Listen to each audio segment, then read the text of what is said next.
السلام علیکم ورحمۃ اللہ وبرکاتہ۔ پیارے دوستو، آج ہم روزانہ کی طرح سورہ محمد کا بہت ہی شاندار وظیفہ لے کر حاضر ہوئے ہیں۔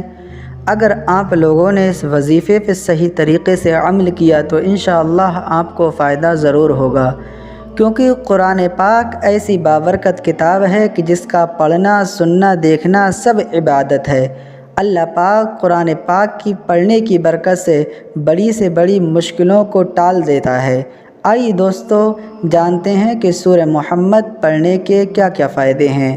اگر کوئی شخص چاہتا ہو کہ لوگوں کی نظروں میں اس کی عزت ہو تو اس شخص کو چاہیے کہ روزانہ سورہ محمد کی تلاوت کر لیا کرے یا سن لیا کرے۔ انشاءاللہ عز و جل اللہ پاک اسے عزت سے نوازے گا۔ پیارے دوستو، اگر کوئی شخص اس بابرکت سورت کو روزانہ اپنے گھر میں برکت کے لیے سن لیتا ہے یا اپنے دکان میں یا کاروبار میں برکت کے لیے روز بجا کر رکھ دیتا ہے، انشاءاللہ عز و جل اللہ پاک اس کے کاروبار میں، گھر میں برکتیں عطا فرمائے گا اور تمام آفات و بلیات سے محفوظ فرما دے گا۔ اگر کسی شخص کو اپنے کسی دشمن سے جان جانے کا خطرہ ہو تو ایسی صورت میں اس شخص کو چاہیے کہ روزانہ قرآن پاک کی اس بابرکت سورت کو رات کے وقت پڑھ لیا کرے یا سن لیا کرے۔ انشاءاللہ عز و جل اللہ پاک اس شخص کو تمام دشمنوں کے حسد سے محفوظ رکھے گا اور اس کا دشمن اس کا کچھ بھی نہیں بگاڑ پائے گا۔ پیارے دوستو، یہ وظیفے ہم اپنی طرف سے نہیں بتاتے ہیں، بلکہ جو ہمارے بزرگان دین نے کتابوں میں یہ لکھے ہیں ہم وہی بتاتے ہیں۔ اگر آپ چاہیں تو اس وظیفے کو کتاب میں بھی دیکھ سکتے ہیں۔ میں آپ کو کتاب کا نام بتا دیتا ہوں، آپ گوگل پر بھی وہ کتاب آپ کو مل جائے گی۔ ام الخیر نام سے ایک کتاب ہے، شمع سمستان رضا میں بھی دیکھ سکتے ہیں آپ، قرآن پاک کی صورتوں میں بھی دیکھ سکتے ہیں، ان 3 کتابوں میں آپ دیکھ سکتے ہیں۔ انشاءاللہ آپ کو ان وظیفوں کی فضیلتیں مل جائیں گی۔ آئیے دوستو اسی بابرکت سورت یعنی سورہ محمد کو سن لیتے ہیں، اور آپ حضرات ہمارے چینل پر نئے ہیں تو لازمی سبسکرائب کیجئے گا اور کمنٹ میں آمین لکھنا نہ بھولیے گا۔ اعوذ باللہ من الشیطان الرجیم، بسم اللہ الرحمن الرحیم۔ الذین کفروا وصدوا عن سبیل اللہ اضل اعمالہم،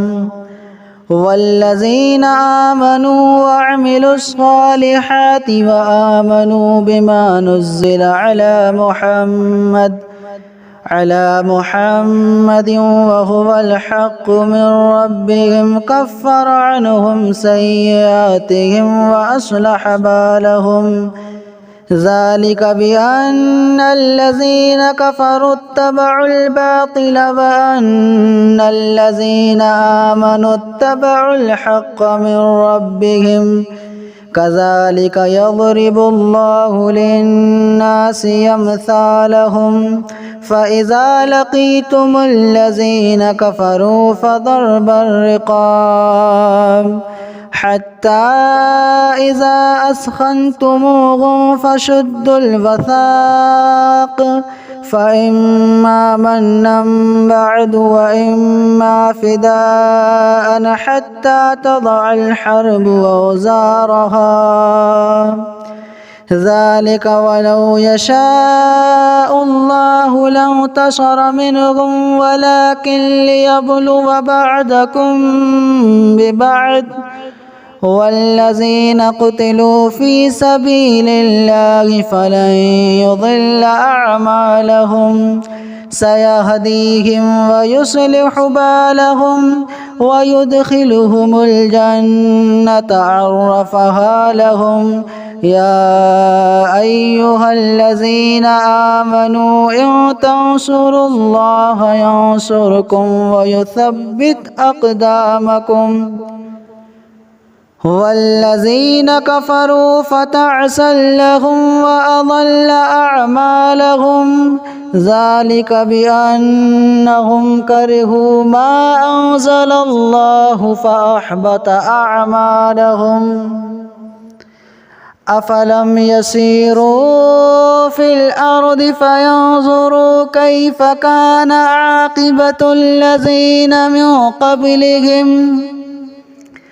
دمر الله عليهم وللكافرين أمثالها ذلك بأن الله مولى الذين آمنوا وأن الكافرين لا مولى لهم إن الله يدخل الذين آمنوا وعملوا الصالحات جنات تجري من تحتها الأنهار والذين كفروا يتمتعون ويأكلون كما تأكل الأنعام والنار مثوى لهم وكأي من قرية هي أشد قوة من قريتك التي أخرجتك أهلكناهم فلا ناصر لهم أفمن كان على بينة من ربه كمن زين له سوء عمله واتبعوا أهواءهم مثل الجنة التي وعد المتقون فيها أنهار من ماء غير آسن وأنهار من لبن لم يتغير طعمه وأنهار من خمر لذة للشاربين وأنهار من عسل مصفى ولهم فيها من كل الثمرات ومغفرة من ربهم كمن هو خالد في النار وسقوا ماء حميما فقطع أمعاءهم ومنهم من يستمع إليك حتى إذا خرجوا من عندك قالوا للذين أوتوا العلم ماذا قال آنفا أولئك الذين طبع الله على قلوبهم واتبعوا أهواءهم والذين اهتدوا زادهم هدى وآتاهم تقواهم فهل ينظرون إلا الساعة أو تأتيهم بغتة فقد جاء أشراطها فأنى لهم إذا جاءتهم ذكراهم فاعلم أنه لا إله إلا الله واستغفر لذنبك وللمؤمنين والمؤمنات والله يعلم متقلبكم ومثواكم ويقول الذين آمنوا لولا نزل السورة فإذا أنزلت سورة محكمة وذكر فيها القتال رأيت الذين في قلوبهم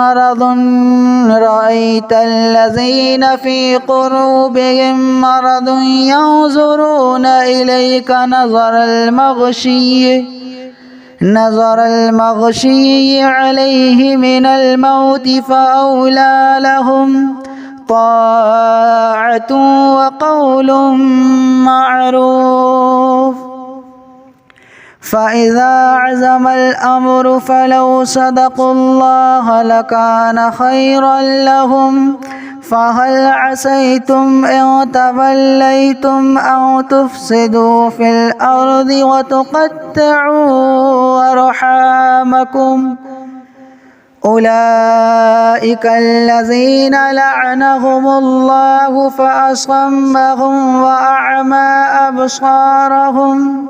أفلا يتدبرون القرآن أم على قلوب أقفالها إن الذين ارتدوا على أدبارهم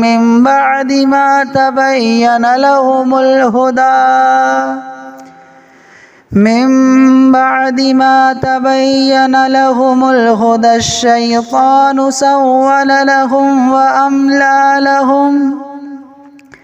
ذلك بأنهم قالوا للذين كرهوا ما نزل الله سنطيعكم في بعض الأمر والله يعلم إسرارهم فكيف إذا توفتهم الملائكة يضربون وجوههم وأدبارهم ذلك بأنهم اتبعوا ما أسخط الله وكرهوا رضوانه فأحبط أعمالهم أم حسب الذين في قلوبهم مرض أن لن يخرج الله أضغانهم فاعلم أنه لا إله إلا الله أم حسب الذين في قلوبهم مرض أن لن يخرج الله أضغانهم ولو نشاء لأريناكهم فلعرفتهم بسيماهم ولتعرفنهم في لحن القول والله يعلم أعمالكم ولنبلونكم حتى نعلم المجاهدين منكم والصابرين ونبلو أخباركم إن الذين كفروا وصدوا عن سبيل الله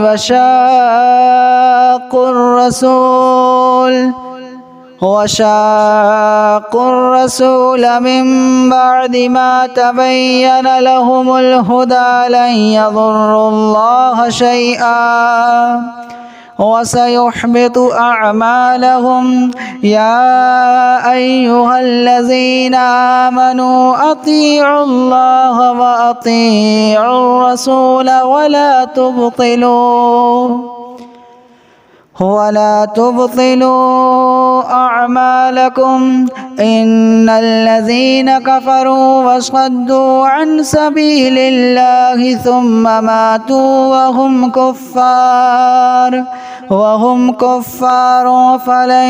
يغفر الله لهم فلا تهنوا وتدعوا إلى السلم وأنتم الأعلون والله معكم ولن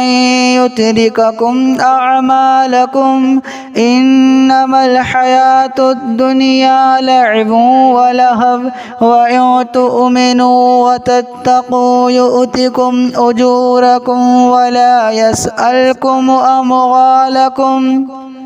إن يسألكموها فيحفكم تبخلوا ويخرج أضغانكم ها أنتم هؤلاء تدعون لتنفقوا في سبيل الله فمنكم من يبخل ومن يبخل فإنما يبخل عن نفسه والله الغني وأنتم الفقراء وإن تتولوا يستبدل قوما غيركم ثم لا يكونوا أمثالكم بسم الله الرحمن الرحيم الذين كفروا وصدوا عن سبيل الله يضل أعمالهم والذين آمنوا وعملوا الصالحات وآمنوا بما نزل على محمد وهو الحق من ربهم كفر عنهم سيئاتهم وأصلح بالهم ذلك بأن الذين كفروا اتبعوا الباطل وأن الذين آمنوا اتبعوا الحق من ربهم كذلك يضرب الله للناس أمثالهم فإذا لقيتم الذين كفروا فضرب الرقاب حتى إذا أثخنتموهم فشدوا الوثاق فإما منا بعد وإما فداء حتى تضع الحرب أوزارها ذلك ولو يشاء الله لانتصر منهم ولكن ليبلو بعضكم ببعض والذين قتلوا في سبيل الله فلن يضل أعمالهم سيهديهم ويصلح بالهم ويدخلهم الجنة عرفها لهم يا أيها الذين آمنوا إن تنصروا الله ينصركم ويثبت أقدامكم والذين كفروا فتعسا لهم وأضل أعمالهم ذلك بأنهم كرهوا ما أنزل الله فأحبط أعمالهم أفلم يسيروا في الأرض فينظروا كيف كان عاقبة الذين من قبلهم دمر الله عليهم وللكافرين أمثالها ذلك بأن الله مولى الذين آمنوا وأن الكافرين لا مولى لهم إن الله يدخل الذين آمنوا وعملوا الصالحات جنات تجري من تحتها الأنهار والذين كفروا يتمتعون ويأكلون كما تأكل الأنعام والنار مثوى لهم وكأي من قرية هي أشد قوة من قريتك التي أخرجتك أهلكناهم فلا ناصر لهم أفمن كان على بينة من ربه كمن زين له سوء عمله واتبعوا أهواءهم مثل الجنة التي وعد المتقون فيها أنهار من ماء غير آسن وأنهار من لبن لم يتغير طعمه وأنهار من خمر لذة للشاربين وأنهار من عسل مصفى ولهم فيها من كل الثمرات ومغفرة من ربهم كمن هو خالد في النار وسقوا ماء حميما فقطع أمعاءهم ومنهم من يستمع إليك حتى إذا خرجوا من عندك قالوا للذين أوتوا العلم ماذا قال آنفا أولئك الذين طبع الله على قلوبهم واتبعوا أهواءهم والذين اهتدوا زادهم هدى وآتاهم تقواهم فهل ينظرون إلا الساعة أو تأتيهم بغتة فقد جاء أشراطها فأنى لهم إذا جاءتهم ذكراهم فاعلم أنه لا إله إلا الله واستغفر لذنبك وللمؤمنين والمؤمنات والله يعلم متقلبكم ومثواكم. ويقول الذين آمنوا لولا نزل السورة فإذا أنزلت سورة محكمة وذكر فيها القتال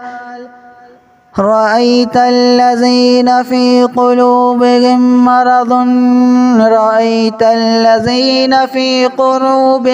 مرض ينظرون إليك نظر المغشي عليه من الموت فأولى لهم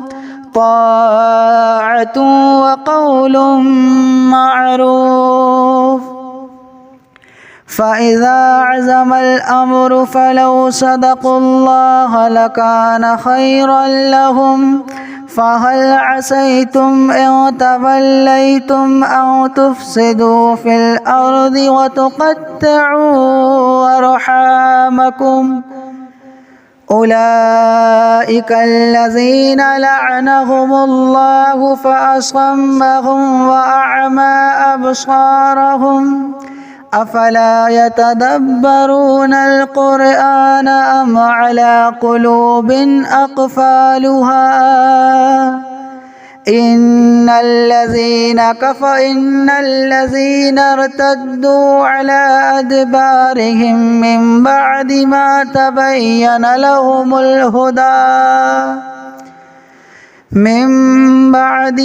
تبين لهم الهدى الشيطان سول لهم وأملى لهم ذلك بأنهم قالوا للذين كرهوا ما نزل الله سنطيعكم في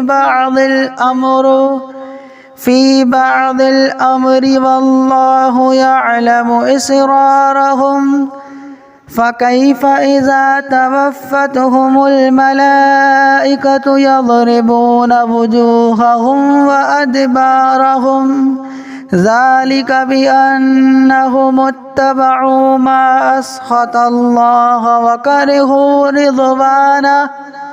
وكرهوا رضوانه فأحبط أعمالهم. أم حسب الذين في قلوبهم مرض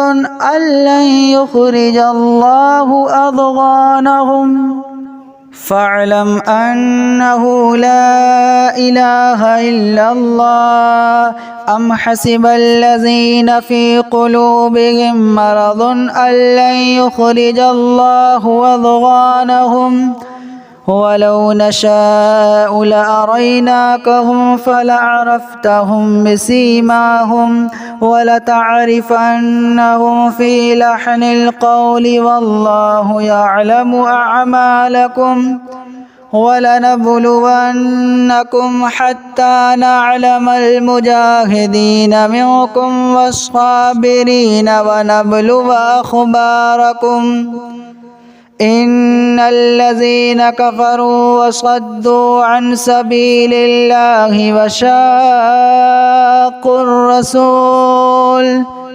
وشاقوا الرسول من بعد ما تبين لهم الهدى لن يضروا الله شيئا وسيحبط أعمالهم. يا أيها الذين آمنوا أطيعوا الله وأطيعوا الرسول ولا تبطلوا أعمالكم إن الذين كفروا وصدوا عن سبيل الله ثم ماتوا وهم كفار فلن يغفر الله لهم فلا تهنوا وتدعوا إلى السلم وأنتم الأعلون والله معكم ولن يترككم أعمالكم إنما الحياة الدنيا لعب ولهو وإن تؤمنوا وتتقوا يؤتكم أجوركم ولا يسألكم أموالكم إن يسألكموها فيحفكم تبخلوا ويخرج أضغانكم ها أنتم هؤلاء تدعون لتنفقوا في سبيل الله فمنكم من يبخل ومن يبخل فإنما يبخل عن نفسه والله الغني وأنتم الفقراء وإن تتولوا يستبدل قوما غيركم ثم لا يكونوا أمثالكم